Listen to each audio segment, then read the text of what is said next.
అందరికీ నమస్తే. నేను మీ రాకేష్ కృష్ణన్, తెలంగాణ రాష్ట్ర కాంగ్రెస్ అధికార ప్రతినిధి. తెలంగాణ రాష్ట్ర చరిత్రలో గతంలో ఉమ్మడి ఆంధ్రప్రదేశ్లో కూడా కనీ విని ఎరగని రీతిలో ఇవాళ తెలంగాణ రాష్ట్రంలో ఫోన్ ట్యాంపరింగ్ వ్యవహారము సంచలనంగా మారింది.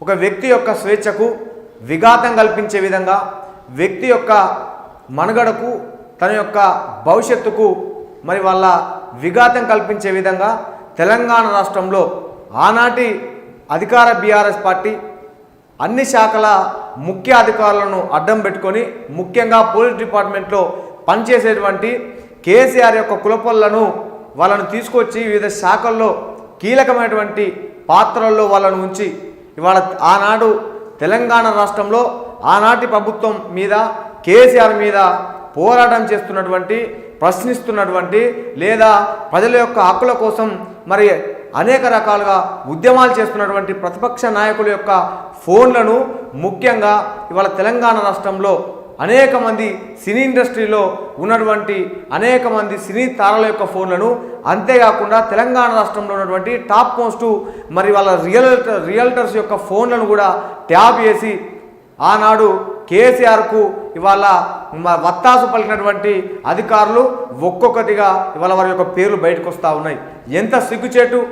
ఏ విధంగా చట్టాలను ఉల్లంఘించి ఒక వ్యక్తి యొక్క స్వేచ్ఛకు, తన యొక్క మనుగడకు విఘాతం కలిగించే విధంగా, భంగం కలిగించే విధంగా తన యొక్క స్వేచ్ఛను వీరి యొక్క గుప్పెట్లో పెట్టుకొని వారు ఏం మాట్లాడుతున్నారు, ఎవరితో మాట్లాడుతున్నారు, వారు చేసేటువంటి వ్యవహారాలు ఏందని చెప్పి గుట్టు చప్పుడు కాకుండా ఇజ్రాయెల్ నుంచి సాఫ్ట్వేర్ సంస్థలను తీసుకొచ్చి ఇవాళ డివైస్లను వేలాది రూపాయలు, కోట్లాది రూపాయలు కుమ్మరిచ్చి కొనుక్కొచ్చి ఇవాళ ప్రతి జిల్లాలో అక్కడక్కడ వార్ రూమ్లను ఏర్పాటు చేసి కేసీఆర్ అనేటువంటి ఒక దుర్మార్గుడు ఇవాళ ప్రతిపక్ష నాయకుల యొక్క ఫోన్లను ట్యాప్ చేసే ప్రయత్నం చేసిండు ఆనాడు.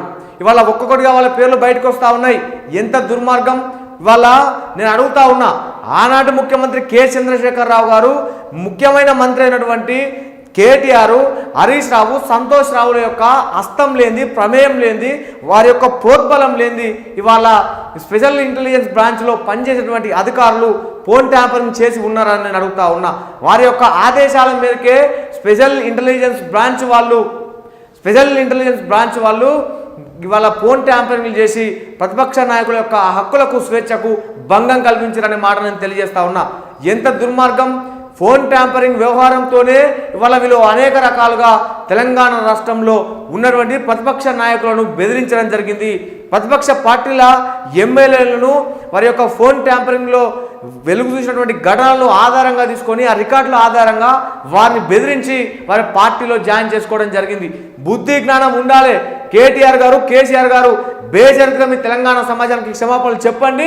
అదేవిధంగా తెలంగాణ రాష్ట్ర డీజీపీ రవి గుప్తా గారికి నేను తెలియజేస్తా ఉన్నా, తక్షణమే మీరు ఈ ఫోన్ ట్యాంపరింగ్ కేసులో A1గా కేసీఆర్ను, A2గా కేటీఆర్ను, A3గా తన్నీరు హరీష్ రావు గారిని, A4గా సంతోష్ రావు గారిని చేర్చి ఇమీడియట్గా ఈ ఫోన్ ట్యాంపరింగ్ వ్యవహారం మీద విచారణ చేపట్టి ఈ నా కొడుకులందరినీ గల్లాబట్టి గుంజుకొచ్చి పోలీస్ స్టేషన్లో వేయవలసిందిగా నేను విజ్ఞప్తి చేస్తా ఉన్నాను. ఎందుకంటే కేంద్ర హోంశాఖ యొక్క పర్మిషన్ లేనిది, కేంద్ర హోంశాఖ యొక్క అనుమతి లేనిది ఏ విధంగా వీళ్ళు ఫోన్ ట్యాంపరింగ్కు పాల్పడినరు, ఏ విధంగా ప్రతిపక్ష నాయకుల యొక్క వ్యవహారాలను గుట్టు చప్పుడు కాకుండా రికార్డులు విన్నరో ఇవాళ యావత్ తెలంగాణ సమాజానికి చెప్పవలసినటువంటి బాధ్యత వీళ్ళ మీద ఉన్నది. వీళ్ళు ఫోన్ ట్యాంపరింగ్ వ్యవహారం ద్వారానే నాగార్జున సాగర్ ఉప ఎన్నికల్లో గెలవడం జరిగింది.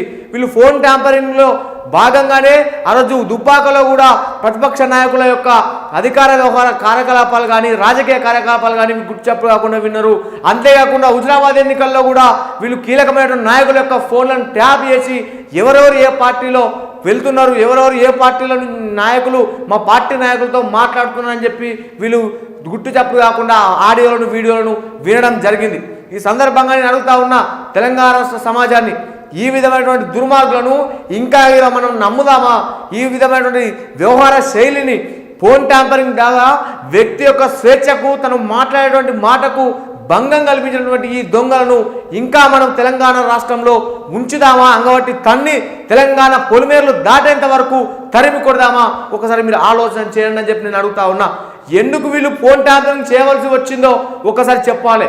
కేటీఆర్ అనే వ్యక్తి ఫోన్ ట్యాంపరింగ్ వ్యవహారంలో నిన్న మొన్న మాట్లాడుతూ ఏమంటాడు, ఒకరిద్దరు లుచ్చనా కొడుకుల యొక్క ఫోన్లు ట్యాంపరింగ్ చేసి ఉండొచ్చు, అయితే ఇది ఇంటర్నేషనల్ నేరమా అని చెప్పి మాట్లాడుతున్నాడు. సిగ్గు శరం ఏమన్నా ఉన్నదా కేటీఆర్ అని నేను అడుగుతా ఉన్నా. నువ్వు ఎవడు అప్ప సొమ్ము అని తెలంగాణ సొమ్మును ఇవాళ ఇజ్రాయెల్కు చెందినటువంటి సాఫ్ట్వేర్ కంపెనీలకు చెల్లించి అక్కడ డివైస్లను సాఫ్ట్వేర్లను కొనుగోలు చేసి తీసుకొచ్చి ఇవాళ మీ ఫామ్ హౌస్లో పెట్టుకొని వార్ రూమ్ ద్వారా ఫోన్ ట్యాంపరింగ్ చేసినవు. ఏ విధంగా ఫోన్ ట్యాంపరింగ్ చేయడానికి అంశాలు కానీ కారణాలు కానీ దారి తీసినాయో ఒకసారి చెప్పు.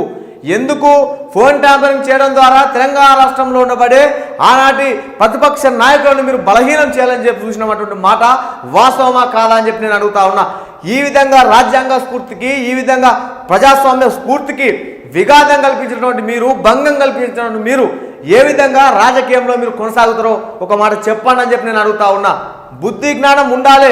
మీ కులానికి సంబంధించినటువంటి రిటైర్డ్ ఆఫీసర్లను తీసుకువచ్చి ఇవాళ ఇంటెలిజెన్స్లో కావచ్చు, పోలీస్ శాఖలో కావచ్చు, తెలంగాణ రాష్ట్రంలో ఉన్నటువంటి కీలకమైనటువంటి శాఖల్లో తీసుకువచ్చి కీలకమైనటువంటి స్థానాల్లో వాళ్ళకి అప్పచెప్పి తెలంగాణ రాష్ట్రాన్ని విచ్ఛిన్నం చేసినటువంటి మాట నిజం కాదా అని నేను అడుగుతా ఉన్నా.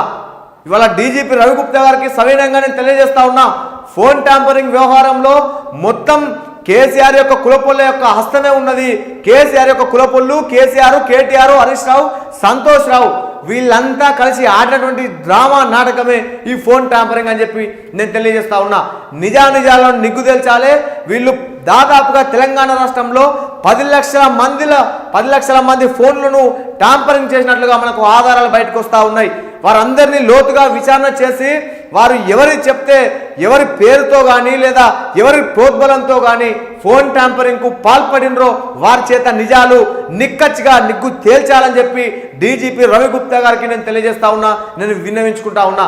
ఎందుకంటే తక్షణమే కేసీఆర్ను, కేటీఆర్ను, హరీష్ రావును మీరు ఈ కేసులోకి లాగి వాళ్ళు ఇచ్చేటువంటి ఎవరైతే ఇంతకుముందుకు అరెస్ట్ అయినటువంటి ఈ కేసులో ఉన్నటువంటి రావులు ఎవరైతే ఉన్నారో భుజంగరావు కావచ్చు, ఇవాళ తిరుపతన్న కావచ్చు, రాధాకిషన్ రావు కావచ్చు, వీళ్ళందరినీ విచారించి ఎవరు చెప్తే మీరు ఫోన్ ట్యాంపరింగ్ చేసిండ్రు, ఫోన్ ట్యాంపరింగ్ చేయడానికి కారణాలేందో అని చెప్పి వారిని లోతైన ప్రశ్నల ద్వారా వారి ద్వారా విచారణ చేసి ఖచ్చితంగా వారి నోటి నుంచి కేసీఆర్ పేరు, కేటీఆర్ పేరు, హరీష్ రావు పేరు, సంతోష్ రావు పేర్లు వస్తాయి.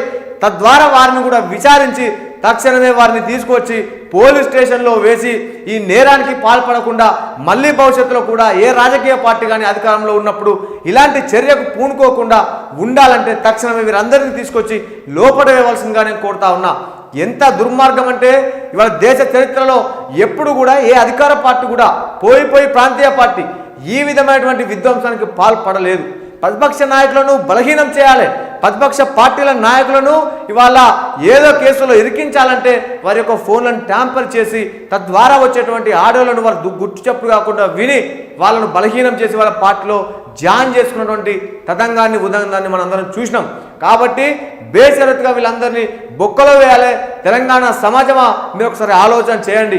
ఇట్లా వీళ్ళు ఎంతోమంది సినీ తారల యొక్క కాపురాల్లో, పచ్చని కాపురాల్లో కూడా వీళ్ళు మన్ను పోసి ఇవాళ నిప్పులు పోసి వాళ్ళ యొక్క విడాకులకు కానీ వారి యొక్క విడిపోవటకు కానీ కారణమైన మాట నేను తెలియజేస్తా ఉన్నా. అంతేకాకుండా ఇవాళ భయానకమైనటువంటి నిజాలు ఫోన్ ట్యాంపరింగ్ కేసులో బయటకు వస్తూ ఉన్నాయి. కేటీఆర్ అటువంటి ఇక దుర్మార్గుడు సినీ తారల ఫోన్లను కూడా గుట్టుచాపుడు కాకుండా వారు ఎవరెవరితో మాట్లాడుతున్నారో ఆ రికార్డులు విని తద్వారా వారిని బ్లాక్మెయిల్ చేసి వారిని చెరబట్టుకొని లోపరుచుకొని వారితో అసాంఘిక కార్యకలాపాలకు పాల్పడ్డాడనేటువంటి మాట కూడా బయటకు వస్తూ ఉన్నది. ఒకసారి ఆలోచన చేసి తక్షణమే ఈ కేసులో నిజానిజాలను నిగ్గు తెలిసి కల్వకుంట్ల కుటుంబం యొక్క భాగోతాన్ని బట్టబయలు చేసి వారిని ఇమీడియట్గా జైల్లో వేయాల్సిందిగా డీజీపీ రవిగుప్తా గారికి నేను విన్నవించుకుంటా ఉన్నాను.